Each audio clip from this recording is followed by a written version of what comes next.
యానివర్సరీకి నేను ఒక గిఫ్ట్ ఇస్తున్నాను అని చెప్పి చక్కగా ఒక గిఫ్ట్ ఇచ్చాడంట. అది ఫోన్ ఇచ్చాడంట. ఫోన్ ఇచ్చేసరికి బాగా చాలా హ్యాపీగా ఫీల్ అయిందంట. అబ్బా, నా యొక్క భర్త నాకు ఫస్ట్ వెడ్డింగ్ యానివర్సరీకి ఆయన నాకు ఇచ్చినటువంటి గిఫ్ట్ ఫోన్ గిఫ్ట్ ఇచ్చాడు నాకు అని చెప్పి చాలా హ్యాపీగా ఫీల్ అయిందంట. ఆ నెక్స్ట్ డే నుండి భర్తకు తెలిసిందంట. ఏంటి అని అంటే ఆ భర్త చాలా బాధపడుతున్నాడంట. నేను అనవసరంగా ఫోన్ ఇచ్చానే గిఫ్ట్గా. ఎందుకు గిఫ్ట్గా ఫోన్ ఇచ్చాడు అంటే ఇక గంట వాళ్ళ అమ్మతో మాట్లాడుతుందంట, గంట వాళ్ళ నాన్నతో ఒక గంట మాట్లాడుతుందంట, ఇంకొకరితో ఒక గంట మాట్లాడుతుందంట, ఎవరైనా ఫ్రెండ్ చేస్తే 2 గంటలు, ఇట్లా జరుగుతూ ఉందంట. ఒకరోజు సెలవు వచ్చి కూర్చొని ఆయన అన్నప్పుడు ఫోన్ ½ అన్ అవర్లో పెట్టేసిందంట. పెట్టేస్తే ఈయన చాలా హ్యాపీగా ఫీల్ అయ్యాడంట. అబ్బా, గంట నుండి అరగంటకు వచ్చింది, అరే నా భార్య ఏమన్నా కొంచెం మారిందేమో అనుకున్నాడంట. అనుకొని రాగానే అడుగుతున్నాడంట, అరగంటలో ఫోన్ పెట్టేసావు కదా, అసలు ఏంటి, ఎవరు ఫోను, నువ్వేమన్నా మారావా అంటే కాదు అది స్పాన్ కాల్ అని చెప్పేసి. అంటే ఆ స్పాన్ కాల్ కి కూడా ఏం చేసింది, ½ అన్ అవర్ మాట్లాడింది. అంటే ఆమె వచ్చినటువంటి ఆనందం అంటే పిచ్చోడికి కొబ్బరికాయ ఇస్తే ఎలా ఉంటుంది అంట, అలా ఉందంట కదా. సమీపముగా లేనంతసేపు బానే ఉంది, సమీపముగా ఎప్పుడైతే ఆ ఫోన్ వచ్చేసిందో తన జీవితమే మారిపోయిందంట.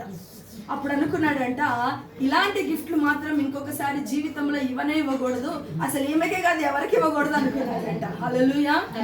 అందుకే బైబిల్ గ్రంథంలో ఒక మాట రాస్తాడు కదా, ఏమని, నువ్వు వినటానికి వేగురపడాలి, మాట్లాడడానికి ఏం చేయాలంట, నిదానించాలి. యాకోబు పత్రికలో రాస్తాడు కదా, నువ్వు మాట్లాడడానికి నిదానించు, వినడానికి వేగిరపడు. అందుకే దేవుడు 1 నోరు 2 చెవులు ఇచ్చాడు మనకి.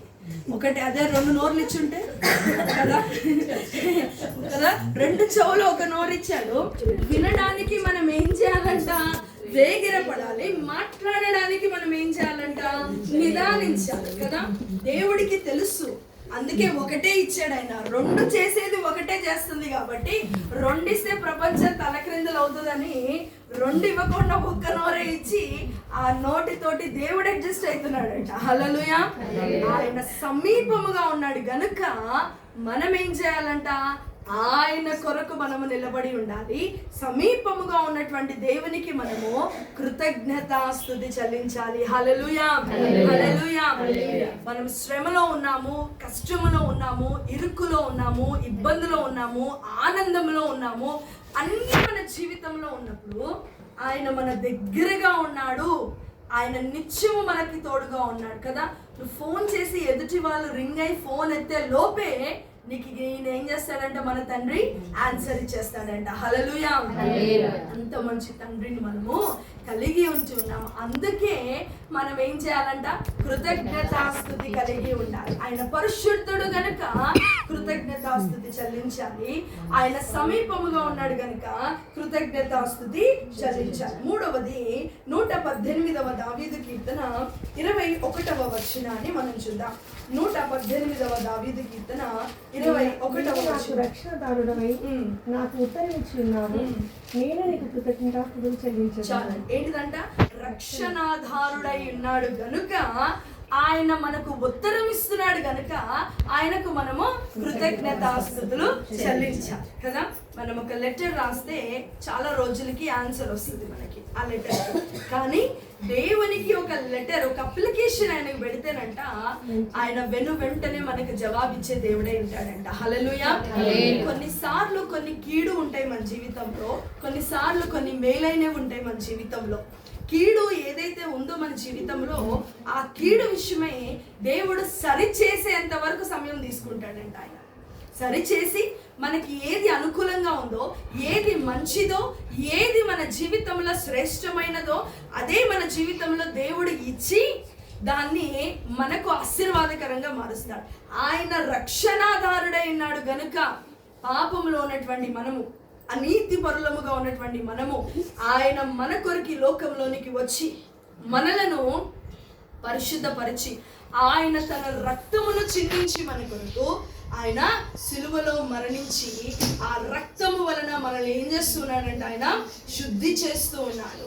ఆ రక్షణ ఆనందము మన జీవితంలో దేవుడు మనకు కలుగచేసి మనం అడిగిన ప్రతిదీ కూడా దేవుడు మనకు జవాబిస్తున్నాడు కనుక ఆయనకు మనము కృతజ్ఞతాస్తుతి చెల్లించవలసిన వారమై ఉంటున్నాం. హల్లెలూయా. దేవుడు మన జీవితంలో ప్రతిదీ కూడా మనకి అనుగ్రహించేటువంటి దేవాది దేవుడై ఉన్నాడు. ఒక రోజంట ఒక చిన్న బిడ్డకు వాళ్ళ డాడీ చక్కగా ఒక షిప్ ని తయారు చేసి ఇచ్చాడంట. అయ్యో, నా కుమారుడు క్లాస్ లో ఫస్ట్ వచ్చి ఉన్నాడు కనుక నేను చక్కగా ఒక చిన్ని షిప్ ని తయారు చేసి ఇవ్వాలి అని చెప్పి చక్కగా చెక్కలు తెచ్చి దాన్ని పెట్టి మొత్తము కూడా దాన్ని అసెంబుల్ చేసి చక్కటి ఆ యొక్క షిప్ ని తయారు చేసి ఇస్తే కుమారుడు అంటే ఎంత బాగుంది డాడీ అని చెప్పి ఈ కుమారుడు దాన్ని అందంగా తయారు చేసుకున్నాడంట. దానికి చక్కటి పెయింట్స్ వేశాడంట, దాని మీద చక్కగా రాసుకున్నాడంట దానికి కావాల్సింది this is my dad's gift అని చెప్పి రాసుకున్నాడంట. చక్కగా కొన్ని చైన్స్ ఉంటే తీసుకొచ్చి దానికి పెట్టుకున్నాడంట. అన్ని కూడా అలంకరించుకొని పెట్టుకున్నాడంట. పెట్టుకొని వీళ్ళు సముద్రము పక్కనే ఉంటారంట. సముద్రంలో ఆడుకుంటూ ఆడుకుంటూ ఇంటికి వచ్చి ఆ యొక్క పడవను ఇంట్లో పెట్టి బయటికి వెళ్ళి వచ్చేలోపు ఒక పెద్ద అలలు ఆ యొక్క చుట్టుపక్కల ఉన్నటువంటి ఇల్లులన్నిటి మీద దాడి చేసేస్తే ఆ యొక్క ఇంట్లో ఉన్నటువంటి ప్రతి వస్తువు కూడా కొట్టుకొని పోయిందంట. ఆ యొక్క అలలకు అన్నీ కూడా వెళ్ళిపోయినాయంట. కుమారుడు వచ్చి చూస్తే తను చాలా ఇష్టంగా చేసుకున్నటువంటి ఆ యొక్క పడవ లేదంట. లేనప్పుడు చాలా ఏడుస్తున్నాడంట, చాలా కన్నీరు కారుస్తున్నాడు. నాకు ఇదే కావాలి ఇదే కావాలి అని అడుగుతుంటే తల్లి అనిందంట, నువ్వు దాన్ని చాలా ఇష్టంగా చేసుకున్నావు కదా, నువ్వు యేసేకు ప్రార్థన చేయి, దేవుడు నీకు ఎలాగైనా తీసుకొని వస్తాడు, ఎలాగైనా దేవుడు నీకు అది ఇస్తాడు అని చెప్తే నాకు వేరేవేవి వద్దు, నాకు అదే కావాలి అని చెప్పేసి అంటున్నాడంట. తను రాసుకున్న లెటర్స్, తను రాసింది అన్ని కూడా నాకు గుర్తున్నాయి, నేను రాసుకున్నవి కాబట్టి నేను రాసిందే నాకు కావాలి అని చెప్పి ప్రార్థన చేయడం మొదలు పెట్టాడంట. రోజు వెళ్ళి రావడం మొదలు పెట్టాడంట. అయితే ఈలోపు ప్రార్థన చేసుకొని స్కూల్కి వెళ్ళి వస్తూ ఉంటే అక్కడ కొంతమంది కొన్ని స్టాల్స్ పెట్టి ఉన్నారంట ఆ యొక్క బీచ్ దగ్గర. పెట్టినప్పుడు ఈ కుమారుడు వెళ్తూ ఆయన చూపు అంతా కూడా ఒక పడవ మీద పడిందంట. అరే, ఇది నాదే కదా, ఇది నేను చేసుకున్నదే కదా, ఇది ఇక్కడ ఉంది అని చెప్పేసి అడిగితే గబా గబా షాప్ లోకి వెళ్ళి అడుగుతున్నాడంట, అంకుల్ ఇది నాది ఇది నాది అంటే ఆయన అంటున్నాడంట, ఇది నీదేం కాదు, ఇది మాది, ఇది నీకు కావాలంటే కొనుక్కోవాలి డబ్బులు ఇచ్చి, ఇది నీకు కావాలంటే డబ్బులు ఇచ్చి నువ్వు కొనుక్కో దీన్ని అన్నప్పుడు చాలా ఏడుస్తూ ఇంటికి వెళ్ళాడంట. ఇంటికి వెళ్ళి, యేసయ్య నా పడవని నేను అక్కడ చూశాను కానీ నాకు డబ్బులు ఇచ్చి వాళ్ళు ఇవి తీసుకోమంటున్నారు, మా దగ్గర డబ్బులు లేవు, మేము ఏం చేయాలి అని చెప్పి ఏడుస్తూ ఏడుస్తూ ఏడుస్తూ కన్నీరు కారుస్తే వాళ్ళ డాడీ అది చూసి అంట దానికోసము ఆయన వెల ఇచ్చి దాన్ని తీసుకొచ్చి కుమారుడు ఇంట్లో పెట్టాడంట. తిరిగి స్కూల్ నుండి వచ్చేసరికి స్కూల్ నుండి వస్తూ అక్కడ చూస్తే లేదంట. అసలు ఈయన గుండె పగిలిపోయిందంట. ఎవరో కొనేసుకున్నారు, ఎవరో తీసుకెళ్ళిపోయారు, అయ్యో నా షిప్ ఎవరికో దగ్గరకో వెళ్ళిపోయింది, ఎవరింటికో వెళ్ళిపోయింది అని చెప్పేసి అనుకొని ఇంటిలోకి వచ్చి చూసేసరికంట ఇంటిలో ఆ యొక్క షిప్ కనబడిందంట. హల్లెలూయా హల్లెలూయా. మనం అడిగితే ఉత్తరం ఇచ్చేవాడు మన దేవుడే ఇంటి ఉన్నాడు కదా. అది సముద్రంలో కొట్టుకుపోయింది, ఎక్కడెక్కడో తిరిగి అది ప్రార్థన చేసినప్పుడు ఒక దగ్గరికి వచ్చి ఆగింది. అది ఒక అంగడిలో నుండి వాళ్ళు మళ్ళీ దాన్ని ఏం చేస్తున్నారంట, కొనుక్కొని ఉంటున్నారు. అంటే వెల ఇచ్చి దాన్ని తిరిగి కొనుక్కున్నాడు, దాన్ని ఇప్పుడు భద్రంగా ఆయన దాచుకొని ఉంటాడు. ప్రియులారా, మనల్ని కొరకు ఆయన వెల ఇచ్చి మనల్ని ఆయన కొనుక్కున్నాడు. ఆయన ప్రాణాన్ని వెల ఇచ్చి ఆయన మనల్ని కొనుక్కున్నాడు.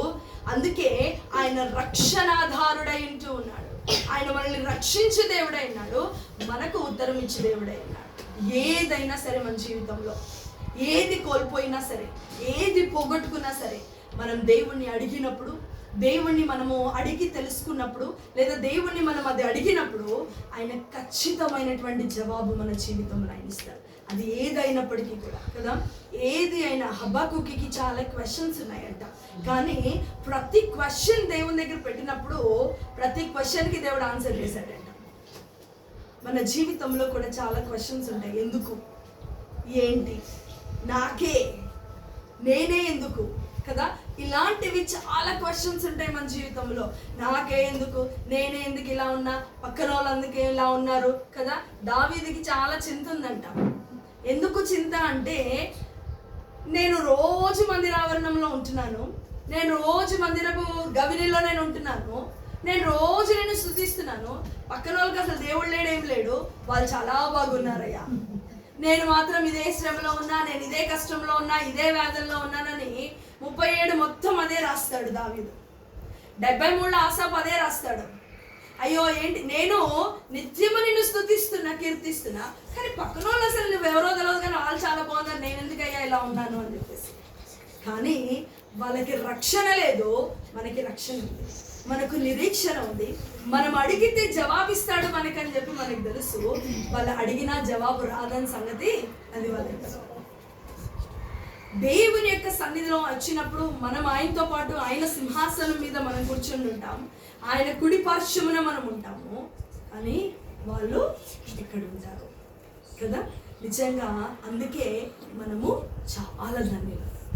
ఈరోజు ఈ కృతజ్ఞత కుడిక కదా, ఈ లోకంలో ఉన్నప్పుడు మనం ఒక కృతజ్ఞత కలిగి ఉంటున్నాం, కానీ దేవుల్లో మనం ఉన్నప్పుడు మనము ఇంకొక కృతజ్ఞత కలిగి ఉండేటువంటి వారముగా మనము జీవించాలి కదా.